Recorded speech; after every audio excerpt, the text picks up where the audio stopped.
All right. So, I want to move to why. So they discuss why Trump has increased his support amongst Black Americans and Latino Americans. So let's move on to 11339. All right.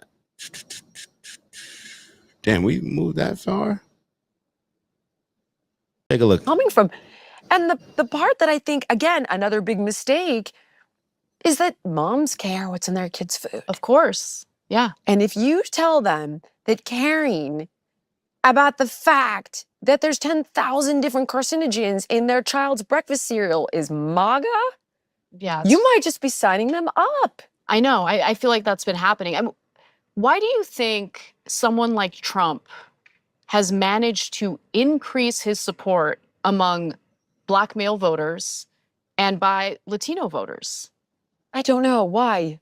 Because the Democratic Party does not speak to them or their issues. Like what happened if you ain't Black, you're not voting for me, you're not Black? And by the way, Trump does the same thing with Jewish people. He's like, you're not a good Jew if you don't vote for me because I did all these things in Israel. And it's like, not every Jewish American cares about Israel before they care about their lives here in America. Like, what are you doing? Yeah, good point. Good point. Touche, my friend. But it's like, I just think the Democratic Party for a very long time has taken, the Black vote for granted, the Latino vote for granted.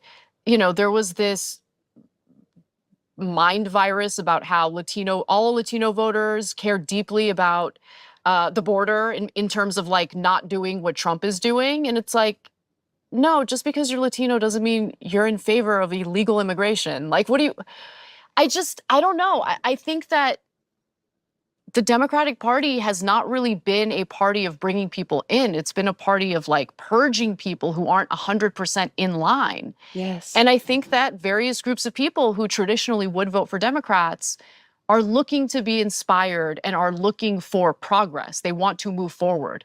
A lot of the conversation right now on the left is about judging people, blaming people, going backwards and looking at what we've done wrong in the past and hyper fixating on it and blaming people today for what's happened in the past. I feel kind of funny bringing her up now because she was involved in this big scandal, but there's a journalist named Olivia Nuzzi. Oh, yes, of course. Yeah. Yes. So I haven't given it a ton of credit because it's like, I'm like, did they sleep together? No. Okay. So their conversation as far as the Black aspect and the Latino aspect, we see this all the time. In my opinion, Democrats are very out of touch. And that is why they are losing, especially a lot of the young Black males. But I think it's also young Black females. And I guess it's relevant in the Latino community as well. We're not just going along with the things that you have said. We're not as indoctrinated as our parents have been just because they're older. So they've heard more of this propaganda. They have more invested into the Democratic Party. We're not that. We are not that. And in a lot of ways, you better think about it like this. A lot of kids go against what their parents say, right? So when you think about it from that standpoint, if our parents are siding with something, a lot of ways we're going to look at, well, what's the opposite of look at this? Like, let me take a different perspective at this. All of these Democrats are so out of touch. They think that Black people want to be pacified and coddled and all these things. No, that's not what we're looking. Well, I don't know. That's what BLM may be looking for and the actual groups. And y'all remember, I always say that I separate all these agendas. I separate the LGBTQ plus agenda from people that are actually in that community living those lives. I separate Black Lives Matter, the group, from actually Black people. You get what I'm saying? So I always separate the people from the movement.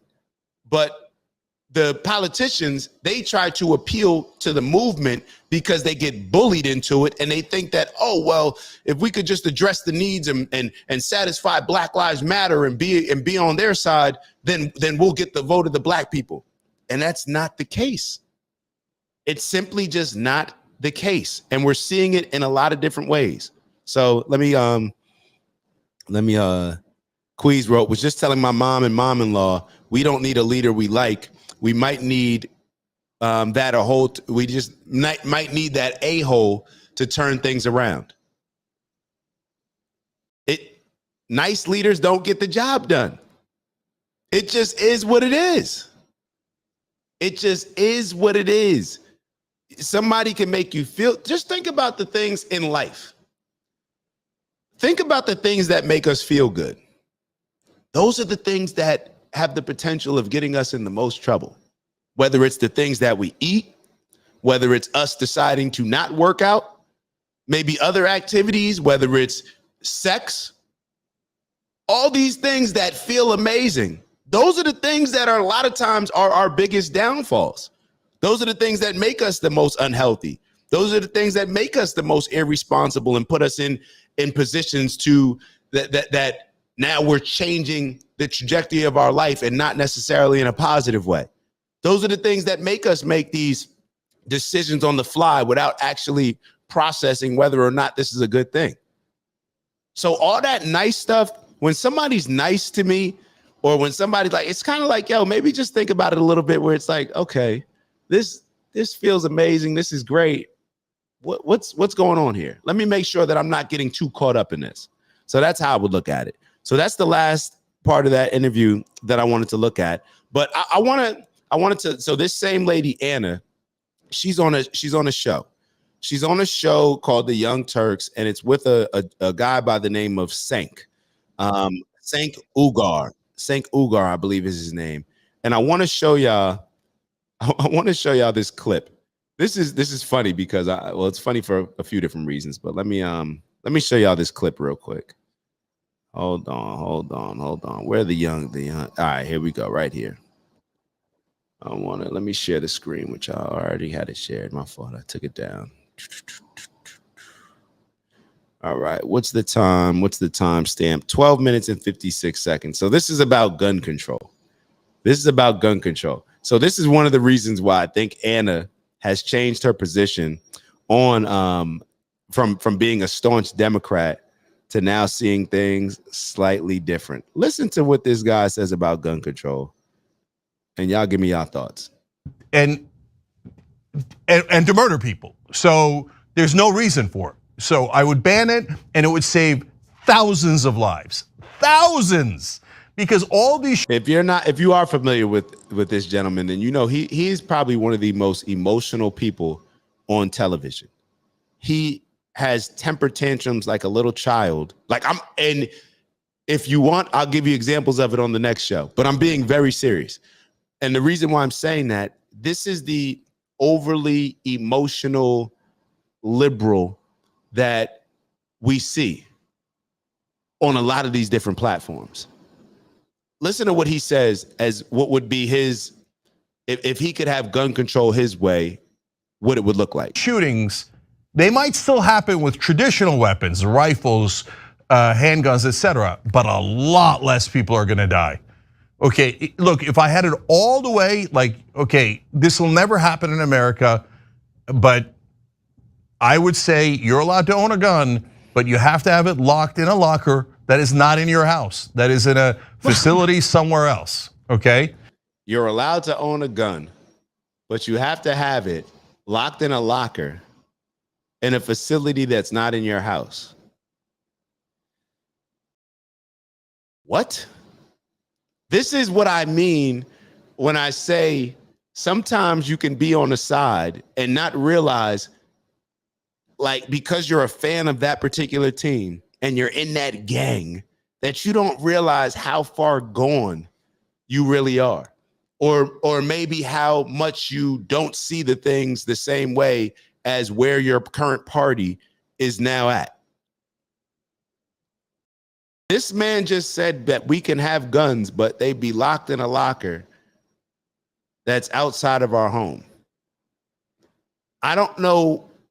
Maybe that's the utopia of a world that we live in, but we are, I don't know. What are y'all thoughts on that? I disagree. Yeah, I know. I disagree, Cenk. I know. Okay. Okay, but Cenk, Okay, look, you and I have a lot of these private conversations. So let me just ask you publicly, okay? As a Californian, as an Angelino, you know full well that right now there is a huge problem with what Karen Bass, the mayor of LA, has dubbed crime tourism, where people are literally coming here from other countries, okay? They're flying here on short-term visas. They're committing crimes, including invading people's homes to rob them as they are in their homes, okay? And what are people supposed to do if there are people coming in fully armed, ready to rob them, threatening their lives? They're not allowed to have a weapon to defend themselves in their own home. They have to have it locked away in a lockbox in some other location. That makes no sense. No, Anna, it doesn't make sense because we're already in an ocean of weapons. That's why my proposal I think is definitely the right one, but will never be implemented in America. So if we had implemented my proposal in the first place, we wouldn't be in an ocean of guns. So when you arrive from Venezuela, by the way, they're coming in through the airport, the criminal gangs wouldn't be like, here's a weapon, here's a weapon. This is a conversation that it's like ideal versus reality. If we're already in the position that we're in, and your point is that, oh, well, if we started the country when nobody could have guns and we always had lock boxes and there was no wild, wild west, and we just started based on this concept, then we'd be in a better place now. But we're not there. That's not how it was started. This, like, based on right now, what would you propose?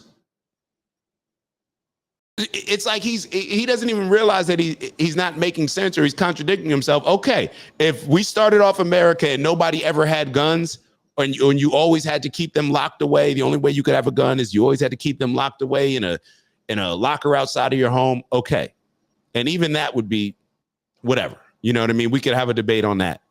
But now that we are here, how does what you just brought to the table provide us any level of insight that's going to get us in a better place? Here's a weapon. Everybody gets a weapon because there's like over 300 million guns in the country and nobody's doing anything about it. And if you arrested someone for having a weapon, the right wing takes your head off. So like, it's not realistic at this point when there's already hundreds of millions of weapons out there. But let's keep going. Let's make it 400 million, 500 million. And you know what'll happen? More people will die and everybody will go, golly gee, what should we do about the mass shootings? And then the answer is super obvious. Ban the weapons that are doing it, but they won't. Instead, they'll have nonsense conversations about ban the weapons that are doing it. This reminds me of this is why so out of touch. The mass shootings. You know what do y'all think about when you hear mass shootings? I guarantee you that his audience, when they hear mass shootings, they think about school shootings or movie theaters or the shopping centers getting shot up. Those are not the majority of mass shootings. The majority of mass shootings are what's going on in the hoods across America. Those are the mass shootings. They're not like guns that are purchased at the store legally and by the people that are using them. Now, you may say, well, if you ban them and you get them away, then they won't get in the hands of certain individuals. I guess, that's a valid point. I guess there's some substance there. But it just screams out of touch to me because it's not presenting a real solution to things that are actually happening now. It's saying, well, if we would have done this before, then we wouldn't have. Okay. As of right now, what do we do? You can ban all those guns right now. What is it going to do for the kids in Chicago, the kids in Baltimore, the kids in DC, the kids in Philly? What is it going to do? They're already not supposed to have the guns. It's illegal for them to have the guns in New York. Like, it's already illegal. What is it going to do? So mental health, as if America is the only place that has mental health issues and about too many doors and etc. And by the way, the dad should definitely be arrested.